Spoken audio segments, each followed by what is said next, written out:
sometimes the US was very disappointing to me on that aspect because our You had very high expectations. very high expectations about the US, the way of digitalization, innovation, where they stand, and why spending 10 minutes on that if the system can do it in 1 automatically. second? If we don't do this right now, we will be. How do you see robotics? How do you see society evolving at that point? But I think it will be a logical, positive evolution of our way of working, living, thinking. Today's guest, Anthony Pia. Anthony is reshaping how Europe builds and rents equipment by bringing digitalization and AI into the heart of construction. From Belgium to China, North America and Romania, his journey reflects a belief that the future belongs to companies bold enough to innovate. By creating the best experience and the most efficient way of renting, he shows how AI-driven transformation proves that being one step ahead matters more than being the cheapest. Hi, Anthony.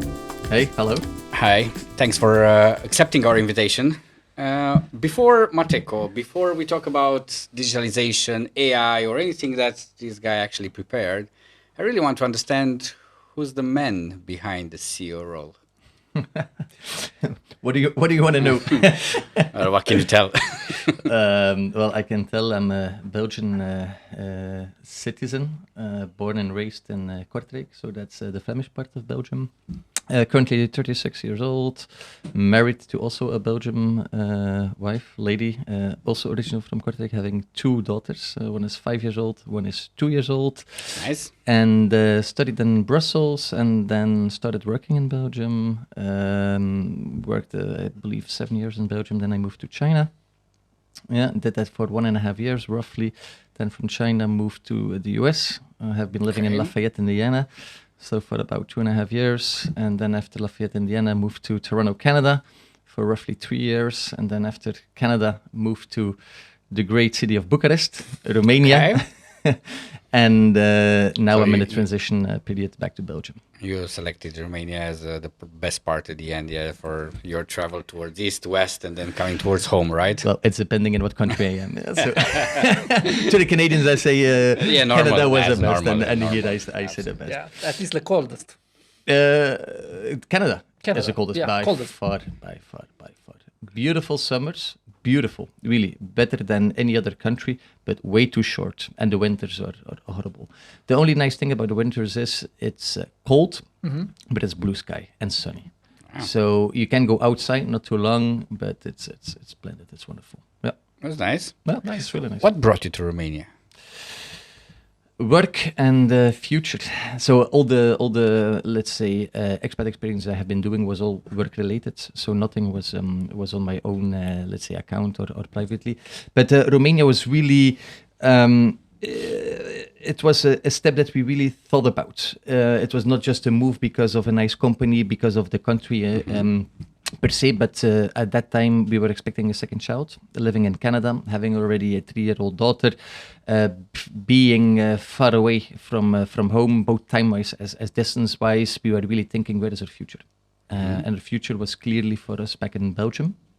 But we were not ready yet to go back to Belgium because we really enjoyed the expat life. We really enjoy working abroad, getting to know different cultures. So we said it would be nice if we are back with one step back in Belgium. And Europe sounded a wonderful choice there. We did not pick Romania at all. It was more via, where due to work and connections, in this case, the owner of Mateco was listening to my story, to what I wanted to do in future. So one more expat experience closer home, preferably Europe, and then going back eventually to Belgium or driving distance of Belgium. And then after long talks, Romania came up, where I'm going to be honest with you guys, my first reaction was, what? Where is that? Exactly. My first reaction was, what? And then my second reaction was, no, thank you. No, thank you. Okay. But then I did a discovery trip to Romania. Luckily, the owner knew Romania better than I did, because I only knew Romania from, let's say... horror stories. The typical things people talk and think about when you hear Romania. And he said, go there, Check it out. I'm pretty sure you will have another opinion, and I do have another opinion. And I had another opinion, and I still have another opinion about Romania. So we did it. And I don't regret it a single moment. What was the thing that surprised you most that you didn't expect in Romania? Can be good or bad. It's not necessarily. No, there are good and bad things for sure. But for me is the people. You know, if you think about Romanian people, I'm sorry guys, but you think about gypsies, you think about mafia kind of style, you think about unfriendly people, you think about pickpocketing. This is like the first connotation. Then you come here, and at the first instance, people tend to look a little bit more distant, more reserved than Western Europeans. I think that's also to do with the history, but once you break through that wall, and once they trust you and get to know you, people are very warm, very friendly, very welcoming. So this is, you have to live here to really feel and to understand that. And this was for me a very nice thing about Romania. Also, the nature is extremely beautiful. You have a beautiful country, guys. The problem is the Romanian people don't see it themselves, or don't want to see it. And you guys in general talk very negative and bad about your country, and you should not. You should be proud about your country. You are too weak on just promoting it to the outside for tourist reasons. But a lot of people, everybody who came here to visit me, who had also the same thought process as I had and thought the same way about Romania, they came here, they look completely different to Romania. So my advice, not to you, but to the politicians and to the work on tourism, how outside people view Romania, and it's gonna flourish. So the Romania brand has a problem. The Romanian brand has absolutely a problem. Has a big problem. So it's in fact an anti-brand. Well, anti-brand is maybe now a little bit exaggerated, but it's the connotation with the Romanian brand is negative. Is negative. Okay. And is not representative for the reality on the ground. Not at all. Not at all. Okay, there are things that has to be improved in Romania. Infrastructure is still terrible. It's a nightmare, and it's not comparable to any other Eastern European country who went through the same, let's say, development process as Romania. So you're lacking behind there for whatever reasons. Now you guys are really speeding up. You see the development day after day, so on track. Healthcare is still a step where you guys need to really step up your game and improve. Education is okay, and you have plenty of education private-wise, but it's expensive. And for me as an expat, public was not an option. Yeah, but so I cannot say too much about education, but for sure I have the feeling it can be optimized there as well. Like a good business school in Romania is lacking, for example. In my opinion, so those are a little bit the downsides. And okay, you also have still the cases where there is some bribery and some things going on that you say, okay, that's not okay. Much fewer than in the past. I cannot compare. I can only look to the last 2.5, 3 years. But in general, it's a very nice country to live in. Also, temperature-wise. Considering the countries that you've been through, considering that you've also spent some time in China, regarding the penetration of technology in the business life and especially in the business operations area, how do we compare, and what do you see as comparing to the other countries where you've been to? Well, absolutely a good question. And if you're going to ask that to people from Europe or from whatever, what other continent, if you ask people in Europe, they will say, in general, for sure, US is the number 1, Europe number 2, Asia, China number 3. If you're going to ask Americans, they're going to say the same. If you ask the Chinese, typically they don't know because they look to themselves. But then the fact is, in China, they were way beyond where we are. Way ahead of everyone. Ahead of everyone. And this is very surprisingly, was to me now not longer, because now it comes to the surface, but I saw this already 8 years ago, because I was in China 8 years ago. So we are talking quite a while ago, especially in innovation and digitalization and technology. And right then I saw things that we are now starting to implement or think about. So this is continent-wise. If I talk about country-wise, honestly, I don't see a big difference in between Romania and Belgium. Maybe it's because I'm already too long away from Belgium, and now it evolved in the last 10 years that I will be able to tell that to you in 2 months from now. But I don't see that big difference. If I compare to the US, sometimes the US was very disappointing to me on that aspect because you had very high expectations. very high expectations about the US, the way of digitalization, innovation, where they stand, and I was sometimes very disappointed. As an example, for example, on the banking industry, we were still working with checks. Yeah. If I wanted to pay with my app, this was what are you talking about? This is, you have to fill the paper out in the bank. When I looked to the own companies I was working for, then we were far away with robotization, digitalization, but this was also because of our drive. But in general, in the day-to-day life, digitalization was in the US disappointing. Disappointing to me. And if you look in China and the experience that you had in China, and you could pick something very, very valuable, like from a technology point of view, from a processes point of view, digitalization point of view, and you could bring it in your life here at Mateco, at the group where you are moving now, what would you take?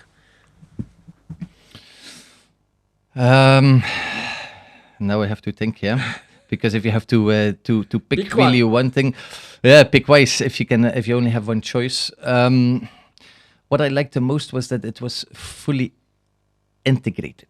So when we talk about digitalization, about innovation, it's all let's do this and that and that. What they had in China, and again, I'm talking about 8 years ago, there was one app, which is now well known as like WeChat, but they did, and they still do everything. Everything was on one single place. Uber, Bolt, food delivery, paying with your app, eMAG, chatting service, calling. It was a fully integrated system, bike rental. By then, by the way, when I told my friends that 10 years ago in Belgium, you can rent a bike in China, I was like, oh, you're crazy. Now, everybody's doing 6-7 years ago, then they started, everybody was like, what's happening? Well, guys, have you seen it? You can rent a bike. I said, well, and I was at that time in China. I said, so, what are you doing? 10 years ago, every motorcycle was already electric in China. Every single bloody moped was electric. If you tell that to people, they don't believe you. But anyhow, coming back to your question, the integrated approach is what stuck me the most and which is still on top of my head, because we do bits and pieces. Okay, let's do an app here. Let's optimize this process. Let's optimize that process. They look more to the bigger picture. The same you see now with the electrical cars. The Huawei, Xiaomi, they step in the market of the electrical cars, and they were cell phone providers. But they develop a car with a full which is wonderful. Yeah. With a fully integrated way of working. It's a kind of community. You step into the car, it recognizes who you are, what your preference is, where do you seem to be, what kind of music do you like, how does the lighting setting has to be. That is powerful. Tesla, forget it. Yeah. Any other European brand, we are not there yet. Now we are talking again, we think we are catching up on the Chinese. No, we are now copy-pasting. Yeah. Where it used to be 10 years ago, we blaming the Chinese for copy-pasting. They started with copy-pasting, they developed, and they improved. So it's very interesting what you highlighted. It seems like the Chinese are developing community first, and we are developing individual first. Correct. I believe that it's a mistake. Like, for example, also Apple and Google, for example, said deliberately, no, we are not going to go in cars. I think now they regret it already with what they see. I think they regret it. Because they say, okay, this is our core business, let's stay with that. Yeah, look what happened with BlackBerry, look what happened with Nokia. Yeah. If they are not if they are not reinventing themselves each session of each tick of the clock, they have the chance of being uninvented. They will have no purpose any longer. Yeah, and Google has probably the biggest problems right now. And you cannot solve everything with tariffs. Yeah. So I'm curious about the thing. So we have WeChat. That WeChat is offering the full integrated experience. Correct. Was it impactful for the back end of the business, or it was only from an individual point of view you are using it? Every business deal happened through WeChat. However big, like that's always okay. Really, then if you talk about contract negotiations and so on, but I mean the day-to-day communication, also business communication, where we were still with emails and so on. Okay, now we have WhatsApp, and which becomes more and more integrated. But I'm talking about again 10 years ago. So communication, business-wise, approaching customers. Doing campaigns, being in contact with customers, with prospects, WeChat. So if I want to rent an equipment from a Mateco local company, in China, I will be doing it on WeChat. Well, we don't have Mateco in China, but most likely yes. Okay. And if you get to that point, what does Mateco do? We have been talking already quite a while. Yeah, I like the direction. I didn't want to interrupt you, but at the same time, I think the audience would be interesting to know what does Mateco stands for. What problem does it solve? We should, because you asked the guy behind Mateco, but in the end, I represent Mateco. So Mateco is a leading European rental company, equipment rental company. So with a main focus on access equipment. For the people who are not in this market, access means equipment that brings you to height in a safe and quick manner, such as scissor lift, boom lifts. We also are strong in material handling, forklifts. We are renting out telehandlers. And then in some countries where Romania is one of, we are also more of a one-stop shop provider, where we have a generalist approach, where you can find basically almost everything from us for a construction site, such as generators, light sets, compactors, compressors, name it. Yeah. Whatever you need to rent besides cars and other stuff, we are here. How many employees do you have? Nowadays, roughly 3,500. Globally, and in Romania we are 150 people around about. Okay. So Romania, it's a small business compared to the other businesses around the world. Small yet impactful, because size-wise indeed, but if we talk about efficiency-wise, also digitalization, the way of working, we are quite advanced. Also, if we look about financial-wise, we do have an impact on the group, but indeed, Mateco is a sum of multiple different countries together. And if you just look turnover-wise, we do not represent the biggest part. That's correct. Mm-hmm. Okay. But we have the strongest focus with Mateco on Europe. Mm-hmm. And then next to Europe, we are also in Latin America, Mexico, Chile, Panama. And then here in Europe, it's most of Central and Eastern European countries, Germany, Belgium, Netherlands, because we are originated Belgium company. Now we are headquartered in Luxembourg, but the roots and the background is Belgium. Yeah, I read the interview that I think you have on your website. It says that you knew Mateco from your town. Hometown.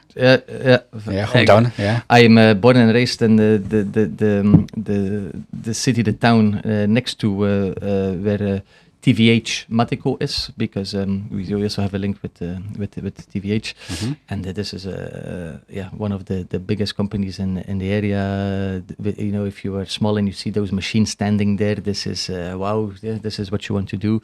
So everybody in our region knows about Mateco and TVH. So in a way, you come back home even in Romania. Exactly. Exactly. But nice. I like those machines. I really like it. So I was wondering, considering the amount of change that happens right now in the world on multiple fronts, both on AI, in robotics, in new materials, how do you think the future of Mateco or businesses like Mateco will be looking like in 10 years from now? What are the changes that are happening now that have the biggest impact in the future? That's clear. One, the customer experience. Two, it's multiple layered. Yeah, as always, our technical approach to items, and then three, our internal processes. That will, in my opinion, in 10 years from now will look completely different, and this is also what we are preparing for. But the way of renting equipment will become digital. Yeah, so that's what I mean with the customer experience. That means that most of the communication will completely go digital, where it's now still calling a number that is on the machine. I mean, forget about that. That will go out. And So in 10 today years, somebody is looking at the machine, is looking at the number, picking up the phone, and calling. Yeah. calling. So I want to rent, call, What email. will this experience be transformed into if we'll be using our imagination? This will be completely digital. Yeah, you go either you see a machine and you take a picture of the machine, or you take just your phone and you say, "Oh, this is a company. I want to rent this," and you should immediately be redirected to whatever platform. Hopefully, it's ours. Rent or contact somebody, and you get in touch with an agent, which will be a virtual agent in that instance, and said, "Okay, what do you need to have? How long? Where?" And then the backend process follows completely into the company. So calling a number. Discussing with somebody will not be necessarily. And considering that a lot of sales happen through account funnels, like people discussing with people and getting used to and getting befriended with, yeah. How do you see this changing? Will this change, or it will be remaining the same? No, this will change. In my opinion, it will be a difficult change though, because people like to connect. And when you said in the past, look to COVID, everybody said, "I have to travel, I have to be there. The face-to-face connection is the most important." Yes, partially. But look how But many it Teams works. meeting we have now. Yeah. Yeah, because we were forced doing so, and all of a sudden we realize, hey, it works. It's okay. For some meetings, it's important to go there, but I think 80% of the meetings you can replace by a Teams meeting. It's way more efficient. People don't have to travel. It's time efficient. It's money efficient, and the same way as the discussion we have right now with the sales. And if you're going to ask now 10 people, 8 will say, no, this will not go. This will not work. It will work. It will work. It will work because we will be so used to it, and it will be so normal, and so it will also feel so natural that it will work. Because if you now talk about agents and virtual assistants, people think about the typical website you visit, and there is a virtual assistant. How can I support you? Yeah, if you want to travel something, and then you answer, you say a question, and you say, no, you can choose between 1, 2, 3, 4. This doesn't work because this also frustrates me. But you have to think in a way of a smart virtual assistant which can really think and process and give you valuable answers. And then we will see that this is a saving for us in time, in efficiency. It is so easy that naturally it will take over. So in fact, it's a matter of collecting the context without asking, the already known context. Correct. Because the reason why. So let's see that the current chat experience will work, but it still will need to ask a lot of questions that if you'll be working with your assistant will already know those. So this is the layer of experience that we need to replace, where the system already knows 80% of the questions that today is asking. That is, that'll be nice. Yeah, like what type of how many meters does the scissor need to go up to? Yeah, for your specific need today.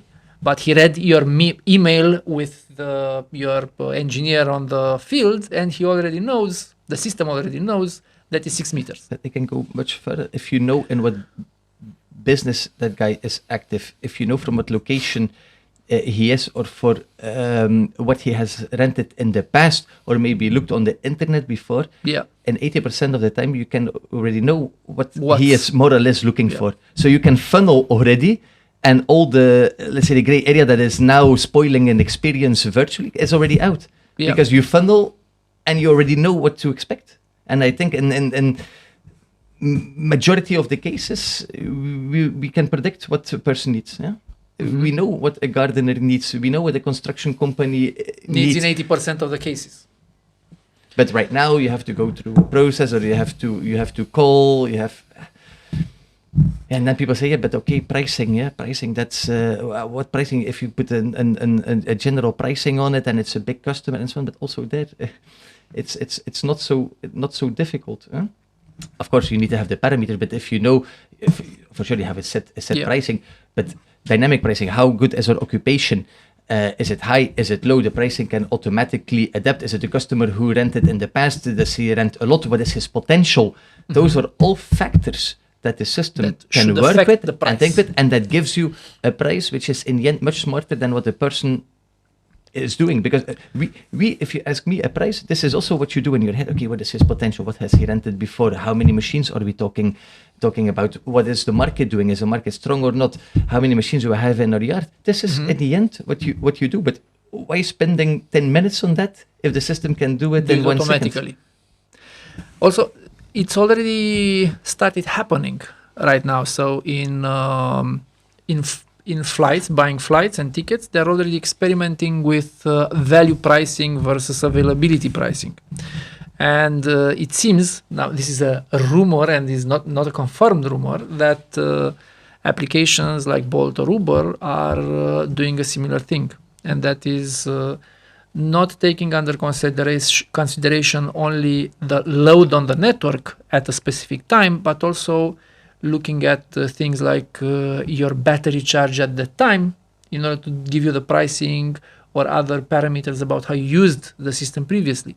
So for example, if your battery is very low on charge, they will give you a much higher price because your urgency is bigger. It's bigger.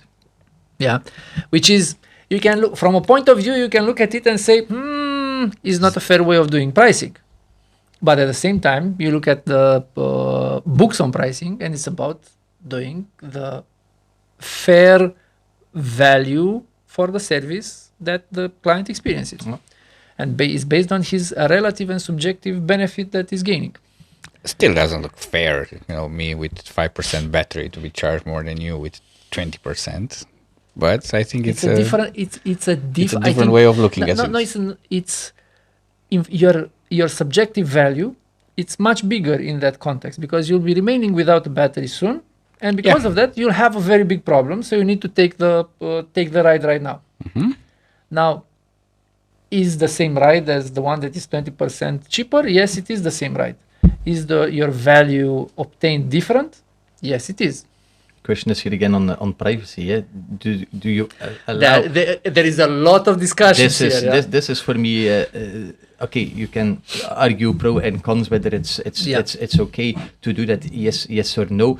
To me, as a business person, for sure, I said, you have an urgent need, so it's normal that you have to pay more. It's the same with a flight ticket. If you have to book a flight for tomorrow, you also will pay more, whether the flight is empty or not. This is because you have an urgent need. Yeah. But here the question with your phone is, do you want, and is it okay that an external company can look into your phone and find out what your battery level is? Charge, This is for me. That is a different topic. Question. Yeah, that is a different topic. From a business point of view, I can fully understand that they would take that parameter in. From a personal point of view, I also have the same opinion. I say, this is not fair. But if you approved to give them that, info, I agree on that. They put on check. The problem is they force you more or less to acknowledge, because it's 10 pages again, and it will be somewhere one line in it, and you have to acknowledge to go further. So come on.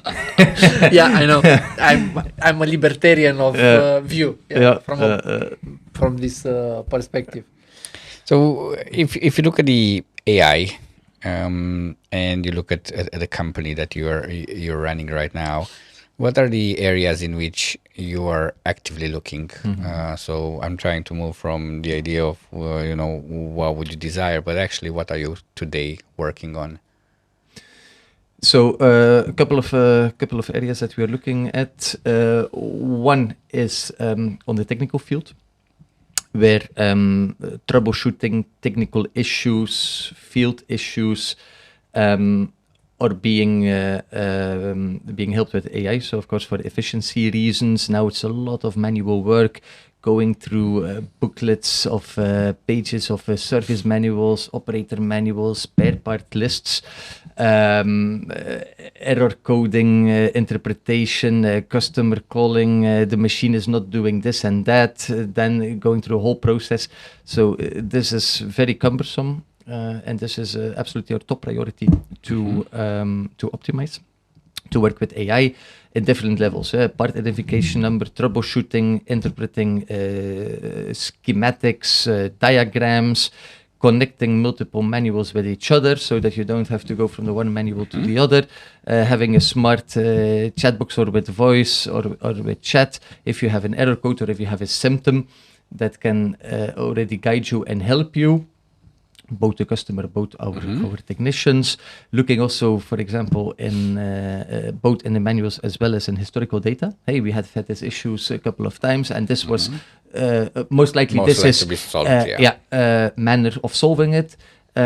You can take it a notch further, then say, okay, it cannot be solved. We will need a technician for that repair. Then looking what spare part most likely you will need. Looking what technician has the spare part in his car to be able to send the right technician to it to again have an efficient and promptly repair. So this works both for customers as well as for us. So the customers, of course, will have another interface. They will not be able to look in our internal data, what have you. But customers should also be able to go on our technical app and say, hey, my machine is not doing this, or I have error code this. Try this and that, and if it not work, then connect with us. So this is an area that we are actively looking in, that we will also want to develop, or that we are going to develop. Secondly, we then have more for internal use. Let's say that we, on our CRM system, we want to put a smart virtual assistant on top of it, which helps us for time and for reporting issues. For example, we have you can imagine a huge fleet. We have over 50,000 equipments, and yes, you can find all the data. Yes, you can analyze yourself with 1, 2, 3, 4 reports, but it's time. Why not let the system do it? If you say, okay, what location is giving me the best return on that specific machine, system gives it to you. Can I find it in the system? Yeah, absolutely. But it will take me 15 minutes. The system can do it in one. What sales agent is the most efficient? Where do we have the highest sales price? What machine gives me the best return on investment?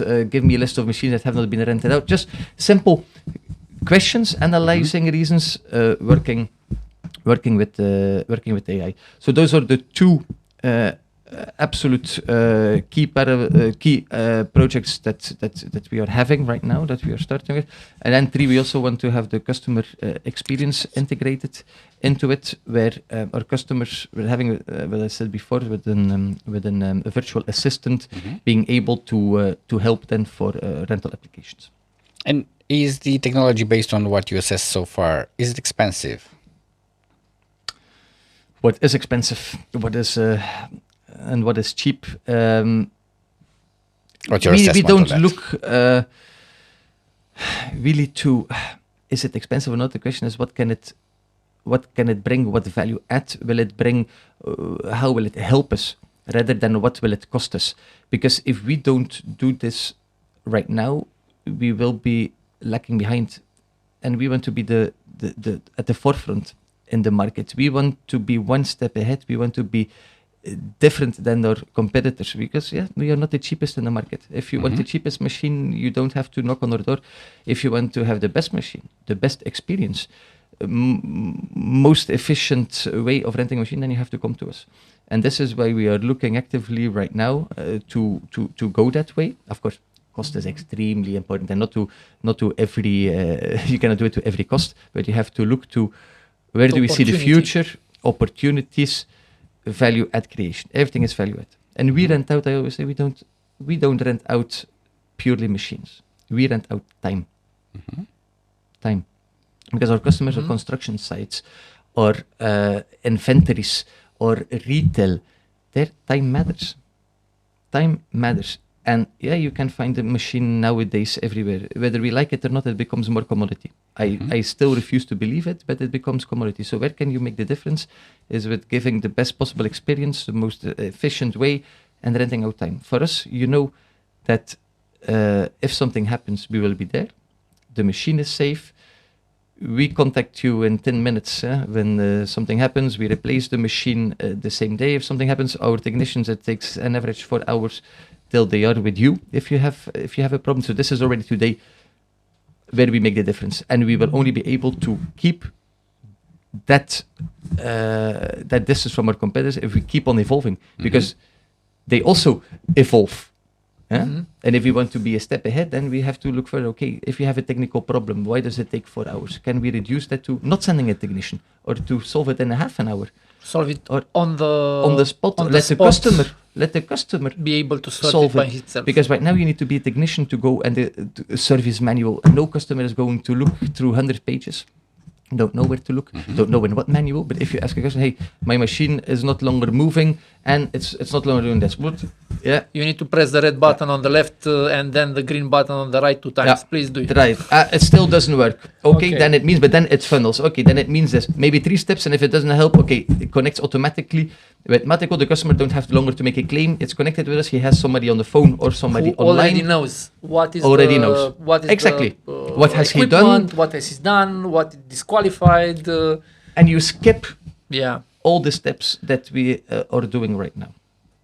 Yeah, quite nice. The reason why I'm asking, because we were discussing also before before this episode this week, was the fact that when we look at AI and implementation of the AI, some of the people, especially entrepreneurs, even if they have like smaller business than your business, think like, well, it is expensive just because they don't know where the technology is today.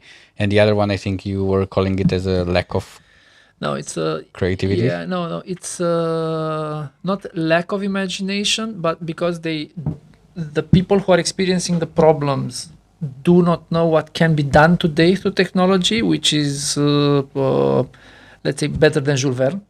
Yeah, it's they cannot imagine, and you need to bring at least somebody who has the experience with the new technologies and somebody who experiences the problems in order to create something innovative. Because right now our limit is the imagination. Yeah.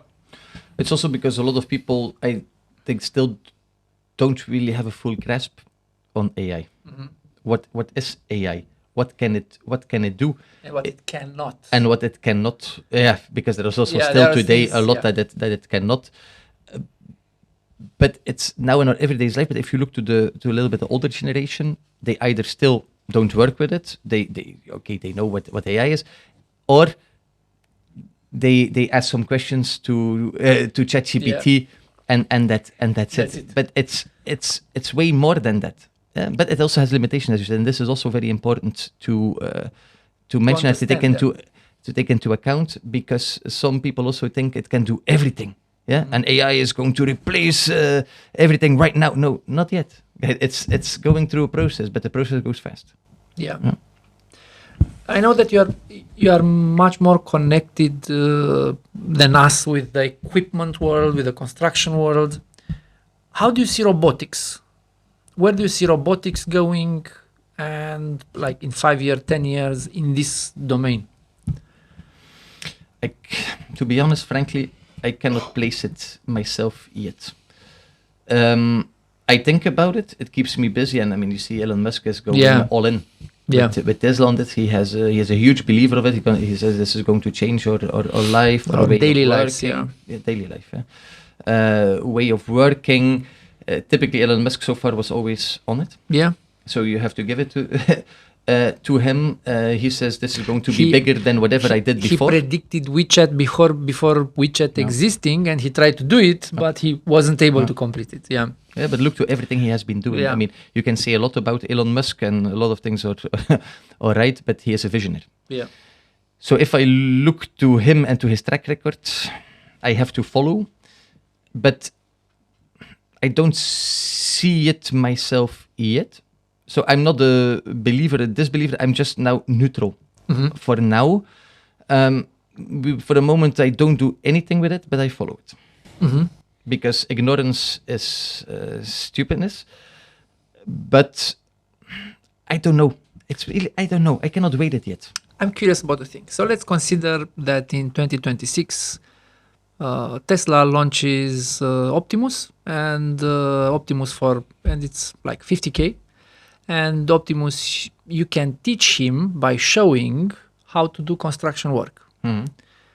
Would Mateco buy in 2026 Optimus.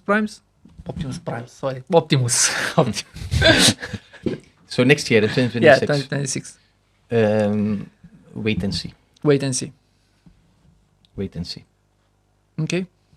It's interesting going back to the cost. Yesterday, I seen an analysis done by a guy about companies, and he was talking about the streams of revenue for Tesla, and he was talking about the robotics. And the analysis is that a worker actually does in the United States about you should pay him with total company taxes around $80,000 for what he does.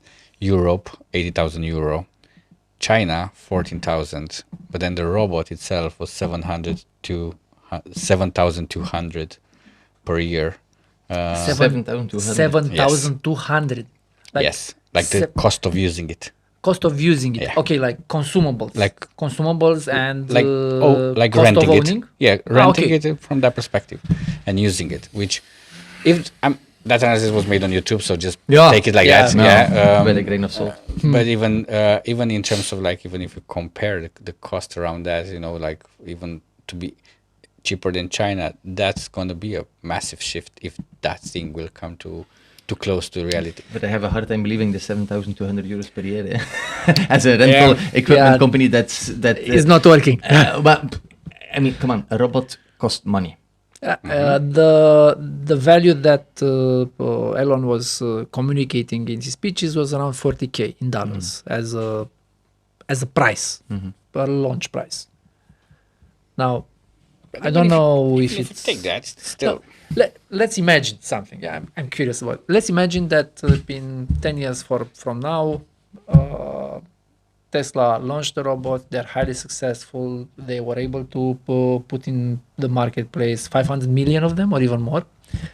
And they have factories across the whole world. But we are at the same time we are at the inflection of two very important innovations: AI, who disrupts the knowledge work, and robots, who are displacing the day-to-day work.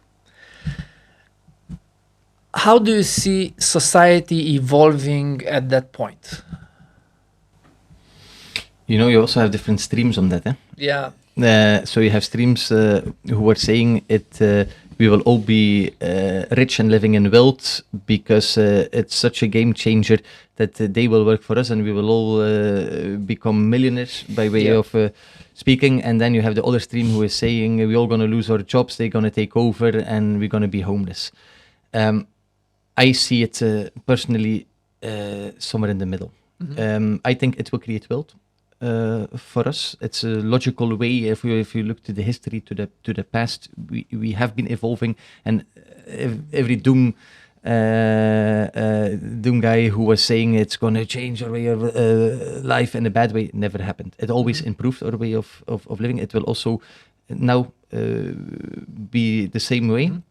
It will not, in my opinion, create wealth for everybody. We will not all be millionaires and live off what the robots are doing for us. But I think it will be a logical, positive evolution of our way of working, living, thinking. Yeah? Because it will create opportunities, it will create jobs, it will make our life easier. It will not take away all the jobs because, come on, you need people who is going to maintain them. They also need to have a revision. They also need to be programmed. They will need to be cleaned. They will, if you think about it, There are also lots of with AI, things there are that will open up. a lot of other things that we now cannot even think about that will open up, and that also happened in the past. When the internet came, everybody was going to lose a job. When the industrialization came, the automation came, everybody was going to lose a job. We cannot find people.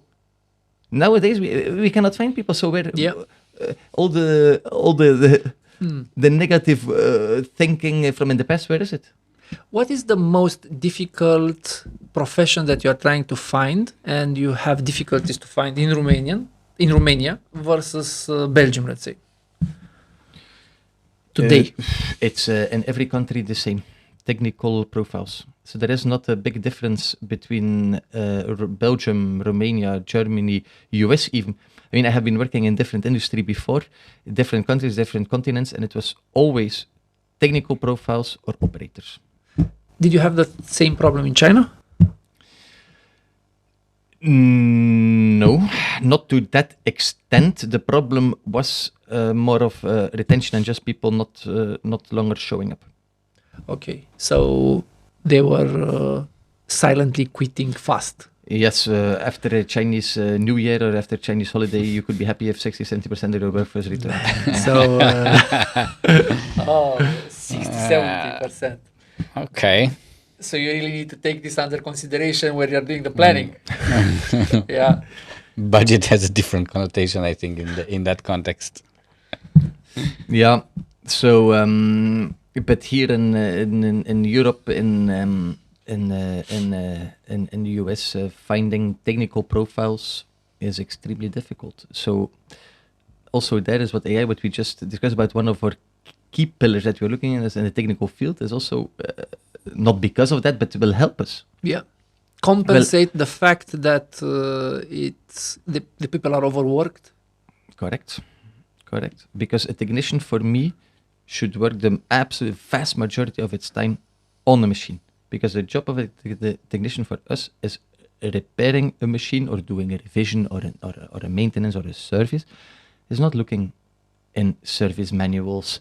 Is not working on its computer, looking to a schematic or filing something what he had to do on the machine, what spare parts he has been using. Come on, guys.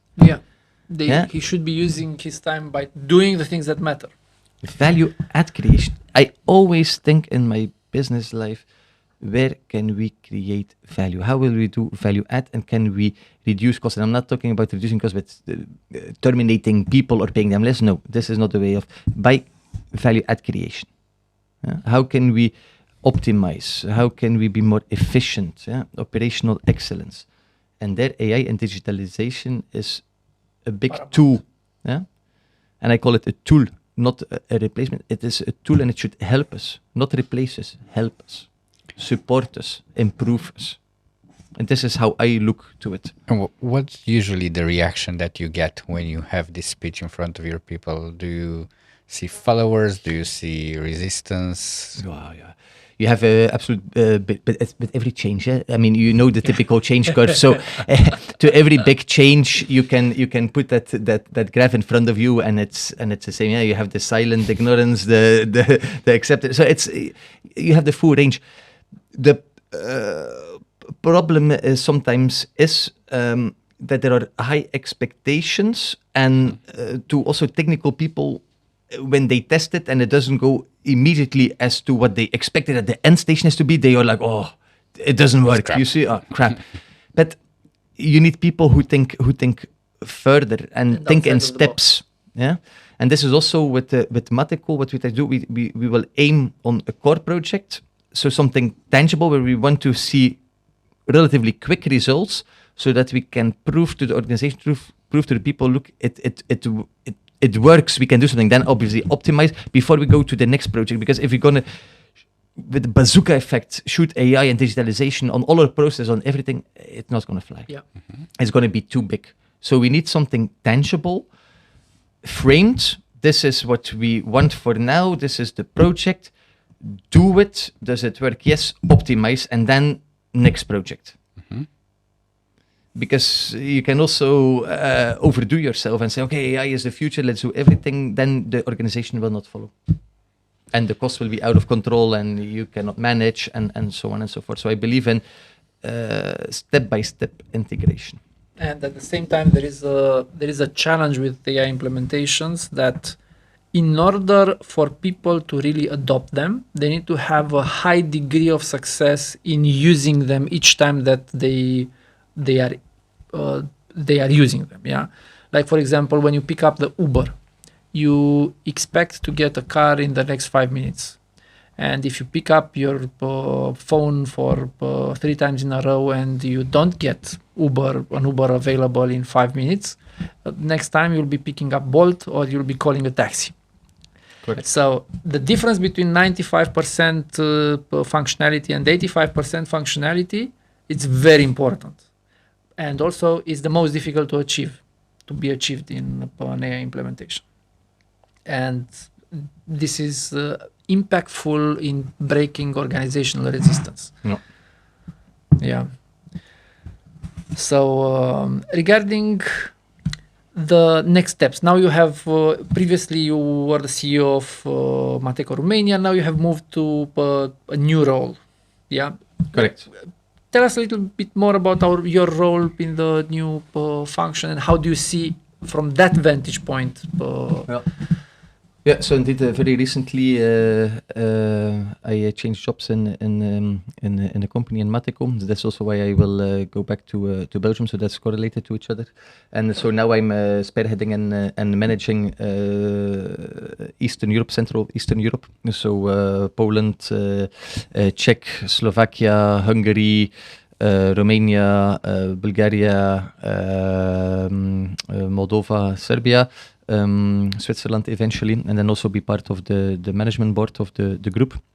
And then group-wide, looking after operational excellence, AI, digitalization, process optimizations, also bringing business and IT a little bit closer to each other and align. So this is then the group functions and globally for Mateco that I'm looking after. So that is the new job that I just started recently.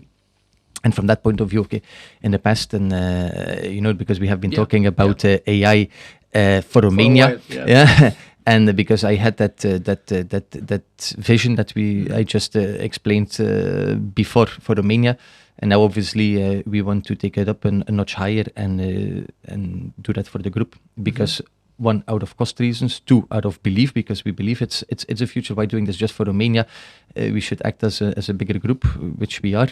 And implement this group-wide. I'm curious what drives I'm trying to close it up to go back to the men. So what's the main driver? What fuels you in terms of, always looking to adding value, always looking for automation, or really looking for driving efficiencies around that? What's inside the men that drives that? You have to ask that to my wife, yeah. Yeah, no, you just got the question. Passion, and wanting to be successful, I think. Also running businesses like it would be your own, and just like what you do. And if you like what you do, and if you believe in it, then you can be successful. Yeah. I mean, because nowadays, also here in Romania, we have been okay and successful. But what in 10 years? Yeah? This is what keeps me busy. Will we be successful in 10 years? And what should I do in my position right now to make sure that the company I work for is still relevant in 10 years and 20 years? Because we are not into business for today. Eh? Yeah. Because we can high five each other if we have had a good month, but what does it mean? I care about 10 years, 20 years, and this is passion. This is, as I said, liking what you do, and you need a drive. I'm curious about the thing. Yeah, so I'm passionate as well, yeah. And I know how much passion you have, because we talked a lot. And it's something that we didn't discuss about. Looking back in your childhood, is there something that you feel that is the seed for the passion that you feel today? Outside of the cars that he saw, the big machines that he saw. But do you mean on machine-wise or general-wise? In general, because your passion is not necessarily about machines. Yeah. It's about getting better, having impact, and long-term view. I never thought about it, Emil. Frankly speaking, what I do know is I'm the youngest out of a family of 4 kids. Mm-hmm. And if you are the youngest in a bigger family, you have to fight for your place, for your position. And somehow this might be like that fighting, driving mentality to follow with my brothers and sisters, and you have to be a quick learner. Yeah? Mm-hmm. Think on your feet and act and follow. Is this the real reason behind it? Question mark. There are more smarter people, or at least in that field, to say so. Whether this is yes or no, but this is the only thing I can think about. So, and right now, for your passion, you are in a form paying a price. Yeah.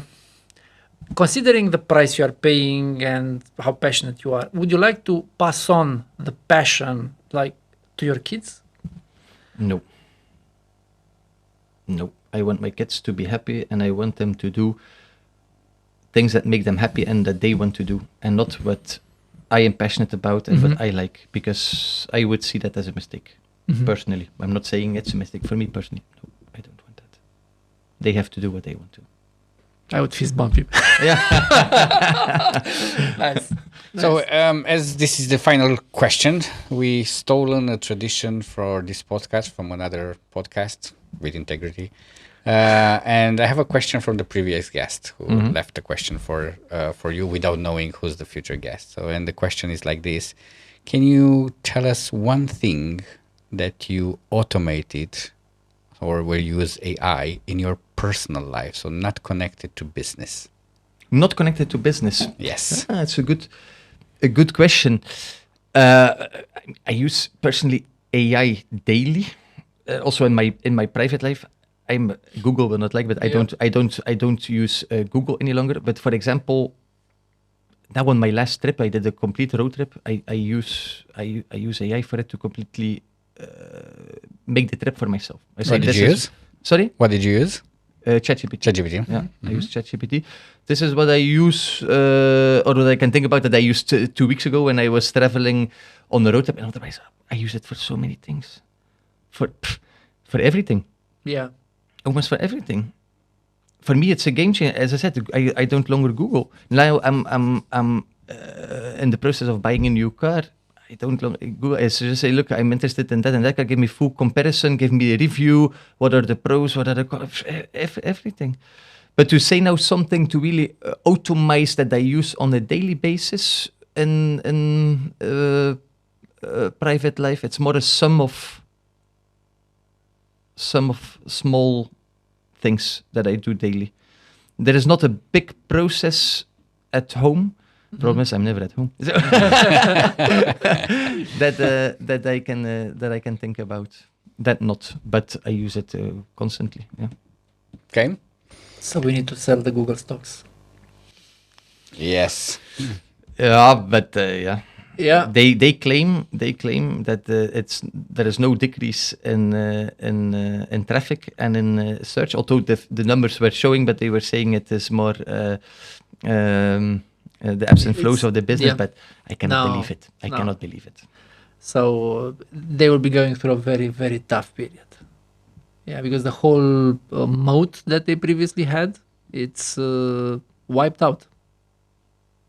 They will have to reinvent themselves. They are smart enough, good enough. If you think they are in fact at the origin of the tsunami that is wiping them out today, but in reality they didn't take care of those people. So the innovation. Does it not always start with taking care of the people? Yes, it does start with that.